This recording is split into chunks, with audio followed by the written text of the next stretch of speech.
Hi, Dr. Mariel Buquè. Welcome to the show. Thank you so much for having me. Yeah, it's great to have you here. Very excited to explore this topic with you. And I thought a good starting point would just be to hear a little bit about you, for people who aren't familiar with your work, just a little bit about maybe a short snippet of your story of, why have you focused on this work, on intergenerational trauma, Black, Indigenous, people of color community, like how come you became so passionate about this? Yeah. For offering space for this to even be, a topic. I hold it very near and dear to my heart. And I think it definitely was like a pretty roundabout journey, right?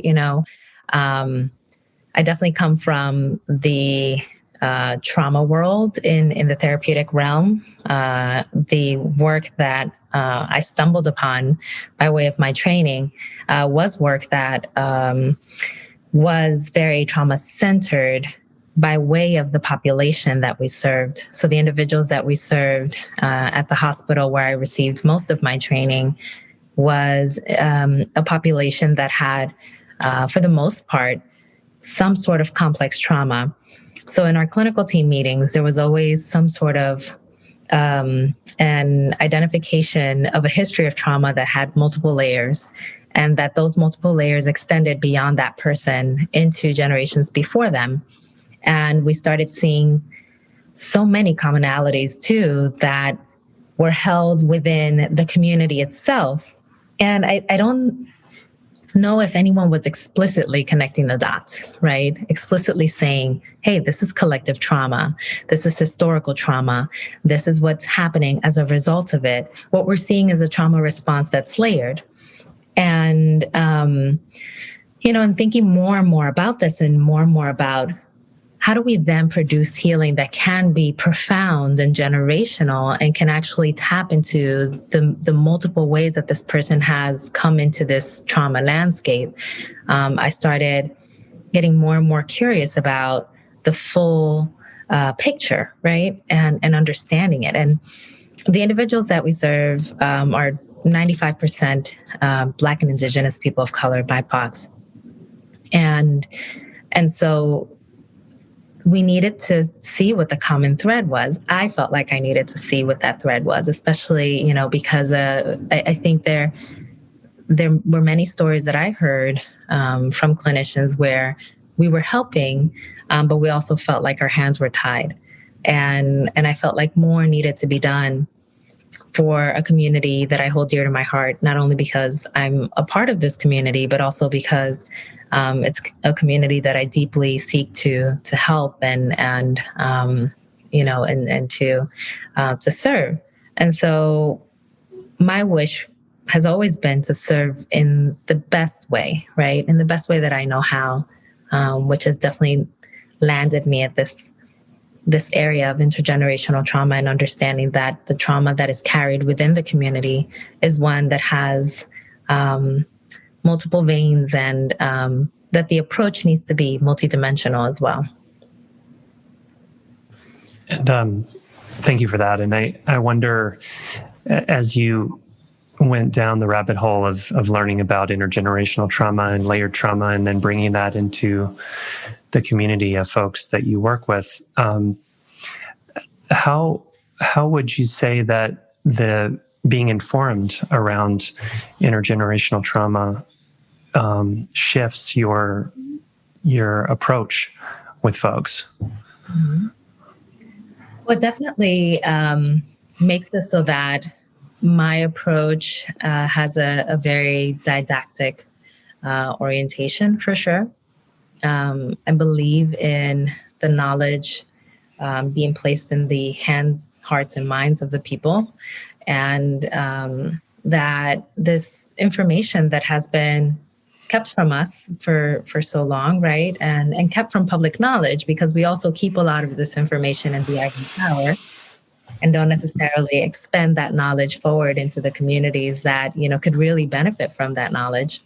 I really wanted to make it a mission of mine to open up access to that information by way of how I speak publicly to the work, but also the way that I engage in even one-on-one therapeutic practices. Being able to actually increase cultural consciousness, increase consciousness around the generational lineage of a person's pain, and being able to place that upon a person's knowledge base so that they can then have yet another piece of information to place in their toolbox, in their emotional toolbox. Yeah. You also, I've checked out your Instagram feed quite a bit, and you seem like a very spiritual person. Is that true? Oh yeah, absolutely. Yeah. So, I go to your Instagram feed. I'm like, oh, I think I want some tea right now. It's just really a calming style that you're working with on there. And I'm curious for you. Well, first off, how did you were you always a spiritual person, or is that more like in adulthood for you? Or it's so interesting that you asked me this question right at this juncture of my life, because I actually was reflecting upon this in my journaling very recently, and even in my thought journaling, just kind of thinking through, my life, and just having a process there. I guess, one of the things, we do when we're at the turn of a year, right? And it was just so remarkable how I was able to go way back into early childhood and understand that I had this spirituality within me that hadn't necessarily been tapped into or blossomed or understood by me, by others. And now as I go into those areas of my life as an adult, I'm realizing that it's just an extension of what has always been there. And a part of what has actually taken me there is I had just recently purchased some LPs from when I was younger, and they're the kinds of music genres that you wouldn't really anticipate like a young child really getting into. And they're very spiritually focused and centered, and I was like, wow, this is amazing. Like I can't think of a 10-year-old that I know in my life right now that really would take to this music in the way that I did, and hold on to the spiritual aspects of it. Even spiritual lyrics that I took well to. And it just made me really ponder about just when did this journey really start for me, right? I don't have an exact date, but I know that it was very early on for sure. Yeah, I can really relate to that too, in terms of kind of the older I get, the more I'm like, wait a second, this orientation's always been there. And it's just like a kind of a remembering as I keep getting older of like, wow, I remember when I was doing, I remember once I used to sit in my parents' bedroom in a mirror and just stare at myself and just like take it in for a long time. And I would do that regularly. I'm like, that was obviously a spiritual practice, like, as a little kid. But I'm curious for you too. Can you say about bringing the spiritual dimension to the work of helping heal trauma in the BIPOC community, and also this intergenerational piece, and how do you see that kind of blending and the marriage there of kind of the spiritual dimension of this work?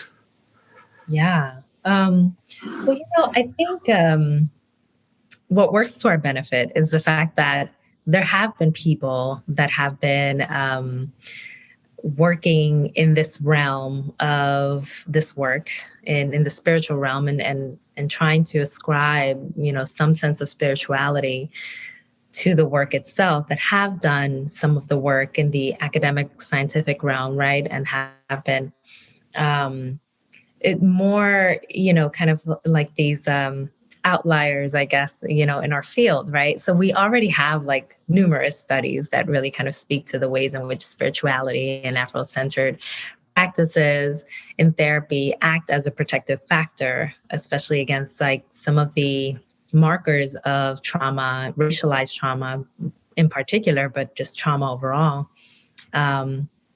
But we don't need science to corroborate that, right? Like we have so many centuries of data where so many of our people, whether they were people that were just within the community or they were actual spiritual practitioners within the communities, they have embodied spiritual practices by way of circles and sound bathing and spiritism and so many other practices that were placed within the community in order to help the community survive and thrive. So that has already been integrated and embedded within the community for so long. It's just that we're going back to these ancient practices and learning them better, right, within this generation, and extracting the ancestral wisdom that lies within. However, we know, from, let's say, Afrocentric psychology, not any spiritually based psychology, but just psychology that really focuses on the work with Black individuals from the diaspora. Time and again, you'll see that individuals speak to, clinicians and researchers speak to the fact that spirituality needs to be a part of what is integrated into the therapeutic practice. And so we know that this is something that is incredibly essential. And, spirituality, speaking of it broadly, right? It can embody even religion. I know that there are some religions more than others that within BIPOC communities have been embraced, right? And then there's these other practices that we now relegate to the category of indigenous practices, that are those more ancient practices that came before some of the more westernized religions that have also been largely adopted within the communities for many, many moons. If we're talking about, let's say, the Latinx community, you have like Curanderismo, right? And you have Santeros within the community. You have the Yoruba based practices that have been infused within communities. You have voodoo. You have so many spiritual practices that now, even if you take to social media alone, you'll see this explosion of people actually really taking to their roots, to the ways that we've actually engaged in spirituality for so long that has been abandoned by way of the ways that we have navigated overseas into the Western Hemisphere. And there is a taking back to the roots that we left behind, that we were forced to leave behind as well, right? And an embracing of that. And within that, there's also a lot of protection that is embodied psychologically, spiritually. There's so much that's there. It's just such a rich area of focus, and one that can't be left behind when working with BIPOC individuals, for sure. Thank you for that. And it brings up a question for me about, Keith's a therapist, I'm a psychiatrist, you're psychologist, is correct? And in working with people individually, oftentimes, I guess my background in college was anthropology, so cultural anthropology. And so as a Caucasian male in this culture, I was just fascinated with the way that indigenous cultures used ritual to heal individuals in a kind of a collective circle of healing. And it's always felt a little bit strange, although I've made a career out of it, of working with mostly individuals.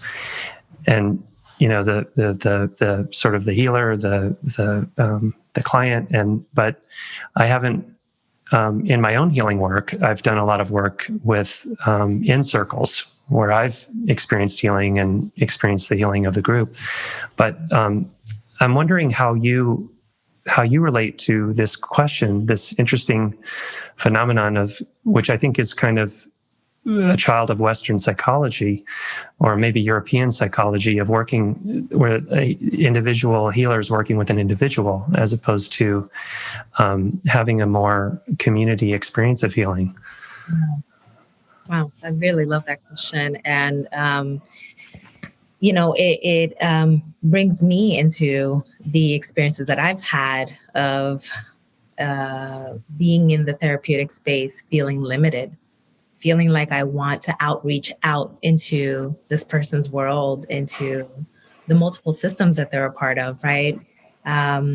People bring in their families, their communities into the therapeutic space.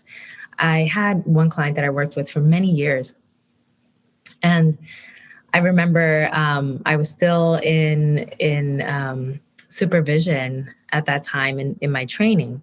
And I remember always telling my supervisor, like, I'm treating the family by way of this person, because this person literally, the way that they embody themselves within their family unit is that they're almost obsolete, which is a very cultural thing, for especially Latinx women, to have like this role where you're, you uphold the family unit and you almost kind of become subsumed within the family. It's, them first, you second, kind of self-sacrificial type of way of orienting oneself around the family unit. And as a result, that dynamic was being brought into the therapeutic space, where if I were to ask, how are you?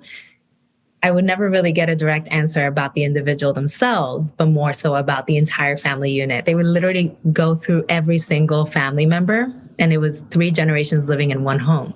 And so I'm literally like therapizing this family by way of this one person. And it is incredibly limiting, right? Like as a therapist, to be in this space where you're like, I wish that I had the entire family here, right? I have them in spirit, right? This person's bringing them in. However, this is the reason why when we therapize, it's so important to therapize communities, to therapize the unit. Because if not, like, we're going to be working really slow, right? We're going to be doing this really slow work of just like working with this one individual, which I do believe that in helping the individual and facilitating ways in which this individual can actually break intergenerational chains of trauma, that can have ripple effects upon the family unit and upon the community, right? That there are ways in which one person can have that impact. However, it's a very slow process when you don't have everyone in the space with you, for sure. So it's very limiting, quite frustrating, to be honest. And, I do wish that the therapeutic landscape did have a different feel beyond family systems therapy, beyond, couple systems therapy, that we had more of a facilitation of therapeutic practices that look more like group oriented and more community based, for sure. Do you have a vision on communal levels what this work around racism needs to look like in terms of the healing and the trauma that has been produced, like what in terms of communities, and we could talk about also more like what actions people need to take in a minute, but just like what would communities be doing together? And maybe the answer is different for white communities versus BIPOC communities, but like what would these communal healings look like? Yeah, I'm in the BIPOC community, a lot of the philosophy of lift as we climb definitely, applies, right? I heal, I bring you up to heal with me, right? And I pull, my community into this healing space with me, which is why I always, whenever I work with people in more of the non-therapeutic kind of like educational realm, I always ask, like, can you extend this knowledge forward? Whatever it is that you have learned, find a way to, extend a link, extend, a word, a phrase, something that can actually help another person find enlightenment, find healing. And that is a way that we push forward our healing into our communities, right? And that more of that needs to happen, more of the honoring of the people that in this very present generation still hold very many of the ancient practices as their very own. They themselves are healers, right? And that we might be willing to honor that kind of healing and even collaborate, as therapists with individuals that hold that orientation, right? And that we might be able to find ways to collectively bring our communities into healing spaces that embody all of the multitude of ways that a person can heal. But that's more of the, kind of like in the a little bit more formalized or facilitated kind of healing way, right? There are also things that we can do in a day-to-day that can also disrupt the traumas that we have experienced by way of having concrete conversations and loving conversations and conversations that can hold compassion around what we have experienced and what we continue to experience, right? And some of these happen in kind of pseudo-reactionary ways. When another incident of police brutality is popularized, we start having these conversations and looking out for each other and taking care of each other. And that's just in our nature, right?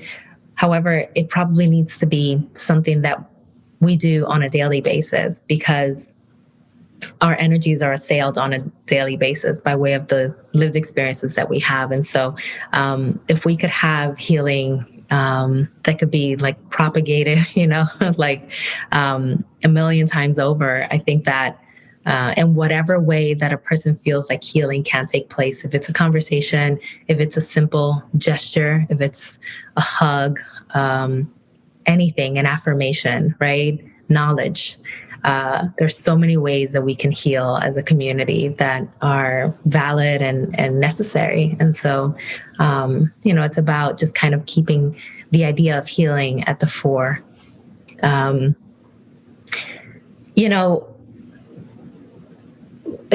don't know if you've read My Grandmother's Hands, but in that book, I find some parts of the book it's like so hard to digest, because I know it's a cold, harsh truth, and you kind of have to like really sit with the content, and it's so necessary.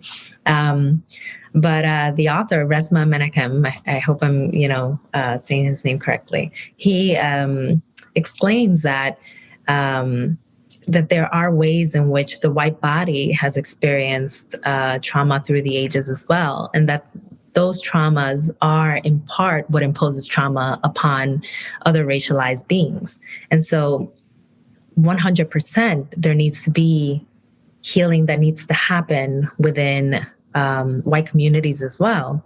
And the first thing that needs to happen in a larger scale is a system of acknowledgement of the ways in which whiteness has been created as a dominant race and as one that has perpetuated a lot of violence for people. There's just so much shame and so much guilt associated with the history of whiteness in the United States and beyond, that I think we're really kind of stuck in that place, and not being able to have conversations that are candid, that hold that truth, are going to keep white individuals stuck there and not transitioning from a place of, being stuck and having their blinders on to a place where they can embody anti-racism positions or even a co-conspirator's position, right? In order to be someone that can dismantle their own power and redistribute it, right? So that we can live in true equality and harmony. So there needs to be spaces that can hold conversations around those truths and can actually hold the lived experiences and the emotions of white individuals around these truths. Yes, thanks for bringing forward Resmaa's work. We had the privilege to interview him a couple of months ago, and it was by far one of the most powerful conversations Keith and I have ever had. We walked away reeling, and this concept that you're bringing forward, I think, is so important to emphasize that there tends to be, so for people who care, which I think is a lot of people, hopefully, there tends to be this collapse around the guilt and the shame of carrying this privilege. And in reading My Grandmother's Hands, that came up really strong for me is, whoa, this is a lot. And one of the things that Resmaa said was really the collapse is part of the problem because it shuts down the dialogue and it shuts down the actual feeling. And so I just feel very inspired to be willing to feel what's there, and the model of that he described of intergenerational, white body on white body violence in Europe, getting reoriented toward Black bodies in this country just makes a lot of sense to me. And somehow it's easier. I don't know why it got through in a particular way. And maybe it's the extremely difficult year that we've all been in this year that somehow broke through my barriers to help me begin to feel what's happening there. And I agree with you. This piece about white communities finding a way to sit together and hold space and actually feel what's there feels really important to me. 100%, yeah. And that opportunity, taking the opportunity to feel, is a courageous stance, because there's a lot of privilege in not feeling, right? And being white identified and deciding to feel and continuing to maintain the status quo, right? However, there is an opportunity that white individuals have to actually try to disengage from the state of paralysis and engage the emotions that are there in order to understand them fully and then take action beyond that, right? Because action can't be, white individuals are not in their very human way, right? Not going to be able to take action from a point of paralysis. It just cannot happen, right? And so I really am hoping that this very turbulent and challenging year, has brought about more individuals like you, Will, that, have decided to embody that courage and engage in the very difficult emotions that come up when we have to be confronted with our truths. And then, that we could take action beyond that in order to embody a different truth within our generation and forward. What would you tell parents who are raising Black children? Like, what would you want Black children to know about the world they're living in right now? Like, what message would you want them to hear? I would want them to know to live fully, that the fullness of their joy matters, and that they have freedom of expression of that joy.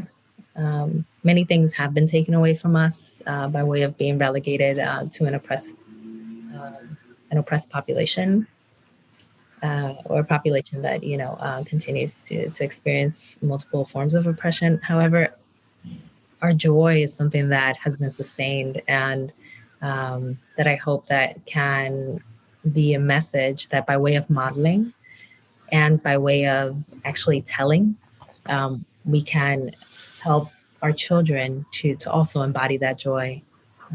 We know that joy and laughter, right, kind of just like tapping into the neuroscience of it all, like a lot of these mechanisms do have an impact upon the deep despair that we feel as a collective and as just individuals, right? And so if we can continue to relay the message of joy to the future generation, I think that can hold immense power. Yeah, that's really beautiful. Thanks for sharing that. And, I asked this question to myself, raising a white child right now, and I'm asking myself the question constantly about what do I need to be doing when we live in a racist world, and how to speak to her about that. And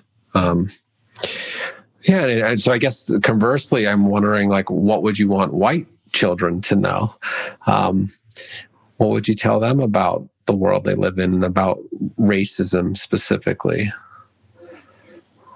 Well, I would tell them, one, racism exists, and they have been born into a system by which they hold privilege, right? And there will be many, many moments in which they will perpetuate that racism by way of just existing in a white body, and that they have an opportunity to make drastic change, even as one individual. I think that being able to transform the idea of power onto a white child by way of saying, you have this immense power, right, with the skin that you live in, to actually create a large ripple effect upon the world that can actually disrupt the status quo and create equality, because there is power that is held in the white body by way of that. And so I think that that's such a powerful message that a white parent can relay upon their white child, that can really create a community,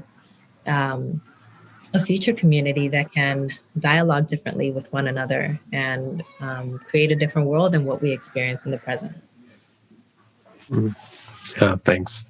Thanks for answering those questions. I think it's so important to, I think, hear people's voices too about, how do we speak to our children, and what do we tell them, and how do we help them feel their self-worth, but not take their positions for granted, or their lack of positions for granted, or not for granted, and go into other issues. And so thank you for answering those questions. I'm wondering if you could speak a little bit more about the intergenerational trauma piece too. I'm really curious about what you've unpacked there. So obviously there's current traumas going on all the time, right? In the BIPOC community. And that's happening, and that people are experiencing traumas. And I'm curious about how you're seeing the intergenerational layer. You talked about trauma layers, and how you're seeing that show up in this community and people you're working with, and how you're helping people tease that apart. Yeah.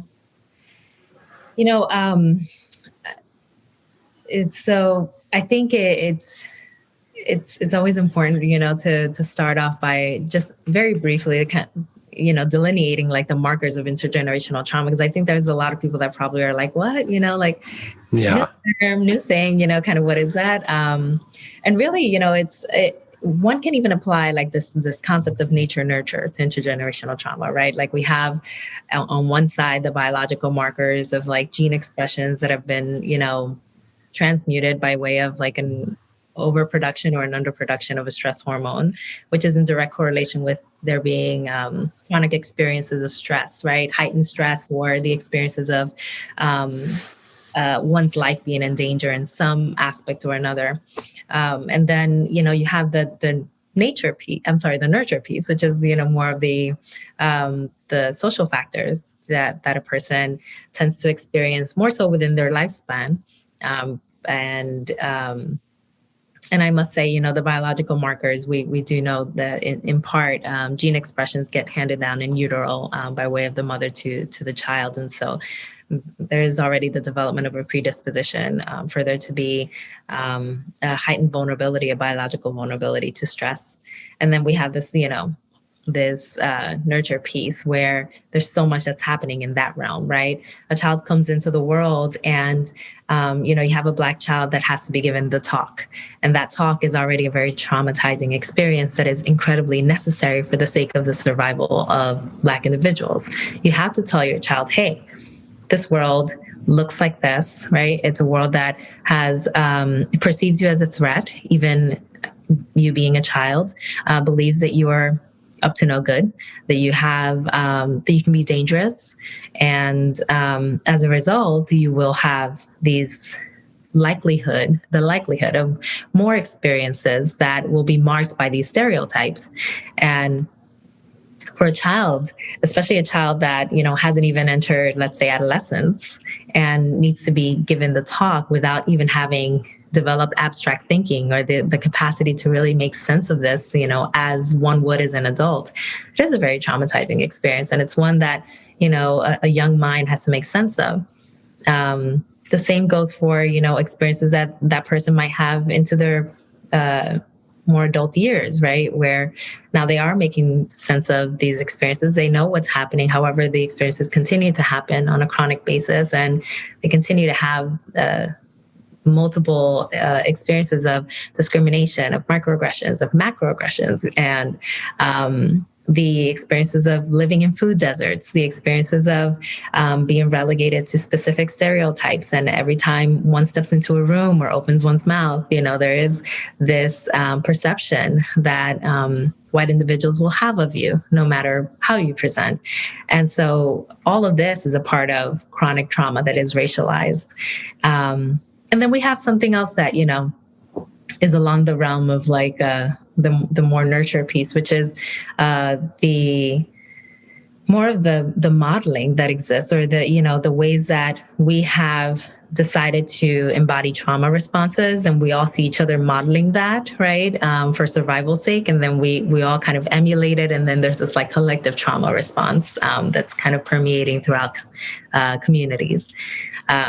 So there's just so much that's happening, both on the, gene expression side and on the socialized side. And it's a very unique experience to individuals that are a part of a collective society that is persistently oppressed, right? And when you have that, you have the recipe for there being trauma that is embodied in your generation and then transitioned onto the next, as has been the case for many, many generations before us, and will likely be the case just by way of how we're seeing this generation pan out for generations to come. And that is, because BIPOC individuals have been at the center of having experiences of police brutality, genocide, the new Jim Crow, right? Like mass incarceration, the old Jim Crow, right? I mean, there's just so many, even, in the health world right now, as we are looking to the coronavirus vaccine, right? There's a lot of conversations about mistrust of the health world, right? Because there have been so many ways in which Black bodies and BIPOC bodies have been exploited and utilized as guinea pigs for vaccines, right? And for many other reasons within the health realm. And so if you can only imagine, I mean, there's a lot of jokingly people say like, I'm not taking that vaccine, right? And, it's something that could potentially save our lives. We don't know, right? But for many people, people, especially Black individuals, are kind of holding back because there's this general belief that there's a likelihood that we're being pushed to the forefront, of taking the vaccine, and we may have like another syphilis study in our hands, right? And so there's just so much that's experienced in a generation that then transmutes, it transitions into the next, and it happens over and over again. And the way that oppression works is that it's very crafty. And so there are so many ways in which oppression shows up in our lives that create these chronic experiences of trauma and these chronic experiences of stress that are kind of unending at this point, right? So that's why and how, it becomes like so pertinent in BIPOC communities, because of all of these markers. And I'm only naming just a few that come to mind, but I mean, we could be here kind of all night, just, kind of talking about this piece for sure.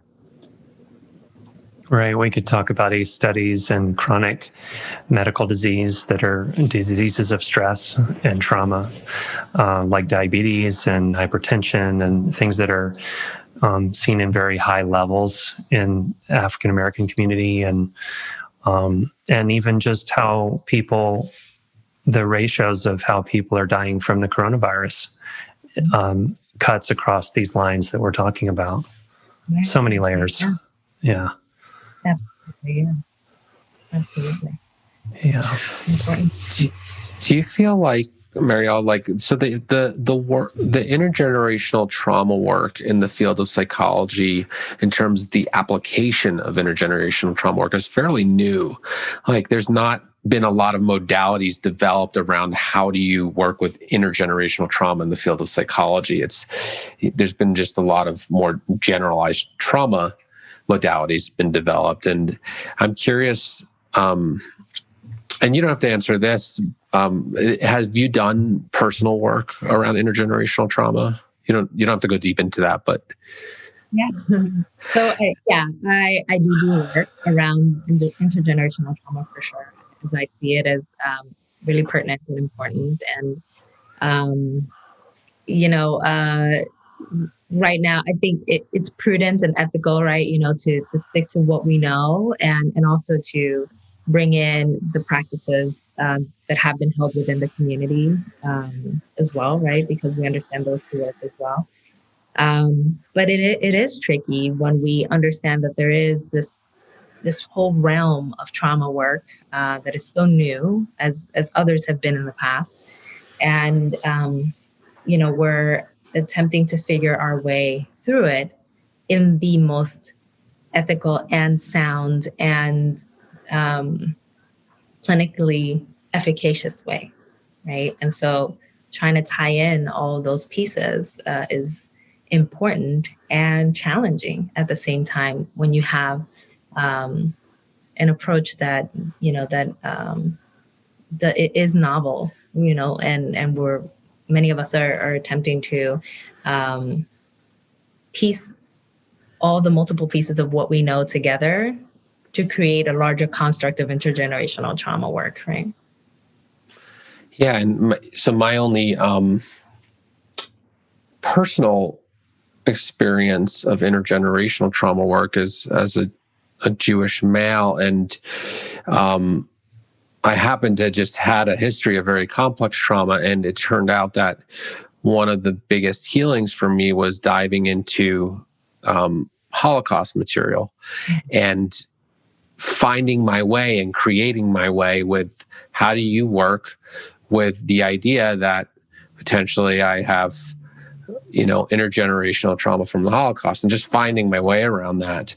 And so I'm curious what you're discovering around doing intergenerational trauma work in the BIPOC community, or maybe you have a personal story you want to share about yourself around how that looks. Like for me, it was like very much like, okay, I know the context that I think I'm working with, and I'm going to relate to that context in trauma sessions consistently. And it took me 20 to 40 sessions of that work where I've had catharsis after catharsis, and I felt like it was complete. So I'm just curious about, for you, like in this intergenerational piece, like, are you actually like holding the context? Here's what's happened historically, and can we relate to that of what happened and working with the actual context, or is there a different way? Is it more just what's in the present moment, and it's just what's in the feelings of the body, or does that make sense? Absolutely. And it's actually, thank you for the question. It's actually both, right? It's both in the historical context and bringing that to the fore, right, of the conversation, and having concrete conversations about what that history is, what it's looked like, and how it can actually be contextualized within the experiences of a trauma response that's being held by the individual and even by myself. I do a lot of work with myself and for myself around ancestral work that has been highly therapeutic for me. And, it's taken multiple forms, and, it's tapped into the area of art therapy and, actually painting ancestors while listening to their words and the experiences and the wisdom that they held. It's, taken me to journaling directly to ancestors of mine that I have felt a deep connection to, even though they may not be directly connected to my lineage. One such ancestor that I haven't necessarily like drawn a map, or, there's a lot of genograms that also, are beginning to be a part of, the whole intergenerational trauma work, right? But I haven't necessarily done that piece of the work, but I do feel a very strong connection to a Dominican revolutionary who was an Afro woman herself called Mama Tingo, who fought for the rights of the poor Black farm workers of the Dominican Republic. I don't have any direct connection that I can think of to farm life, to Mama Tingo, right? And yet, since I was a little girl, there was a song called Mama Tingo by an Afro-Dominican, very popular artist from the country. And every time I would hear this song, which was from, I think, the 70s or 80s, I would feel this profound, like, overtaking. And now in my late 30s, I'm journaling to this ancestress and connecting to this person, because I feel like a part of the ways in which I've embodied a revolutionary spirit, I feel like are connected to the ways in which this woman who was assassinated for her work embodied this revolutionary spirit. And, there's just such depth in what I feel, right? And so I tap into that, right? Because that's a part of my own healing. And I try and bring whatever connections might exist for the individuals that want to get into this work, so that they might also be able to have that re-expression of their ancestral connection in the work itself. And sometimes, clients will just come to me and say, hey, listen, I want to do this work. Where do we start, right? Or I heard that you spoke in this podcast about this, and it really resonated with me, and I'd like to speak to you about how it resonated with me, and we'll start there. So many times the clients themselves are the ones initiating. Yeah. What I also heard in there, which I think is really beautiful, is there's sort of an intuitive part of the work with intergenerational trauma of like following the signals, and it's like you're the music, and it spoke to you, and just kind of following your own intuition. And I think that that's really important to just highlight, especially in intergenerational work. It's like trusting intuition and helping our clients like really listen to themselves about there's signals probably already in their life somewhere pointing the road in terms of the healing path. So I just picked up on that, what you said about the music. I think it's really important. Thanks for sharing that. Well, as we wrap up here, how can people follow you? What do you want them to know about you? Well, I would love for them to know that, I am continuing my mission to build communal spaces for healing. I recently launched a healing collective called the Soul Healing Collective, which is a community of people that are just learning all about these things, right? Through didactics that I create and sound bath meditation practices and a host of other things, including, in vivo dialogue. And it's a space for there to be expanded conversation and knowledge about the multiple ways in which we can embody healing, which I can't tell you how much it fills my heart to have established this community and be a part of it. I always feel so full when speaking to it. So that's one place where you will definitely find me, and I'm hoping that people can feel inclined to join us and be a part of this intentional community of people that are embodying a healing language for their own journeys. And really, my work is mostly, including this, it's mostly on my website on drmarielbuquè.com, or I'm always on Instagram in some way or another, as you mentioned, Keith. So you'll find me there for sure, doing some sound baths or, dialoguing about multiple areas of this work as well. So that's most of where you'll find me for sure. Great. Thanks, Mariel. Well, yeah. So the last question is, we ask every guest, which is if you had a billboard with a paragraph that every human being would see at one point in their life, what would you say to them? Yeah. So I would say, Black humanity matters, and let's make this a world where we don't have to so profoundly proclaim that it does. Thank you. Thank you for embodying the revolutionary spirit of Mama Tingo. It's a strong force as I feel your energy. Thank you for bringing that. It's such an honor. Thank you. Thank you very much for having me. Yeah. For bringing your Wonderful to have you. Yeah. Thank you.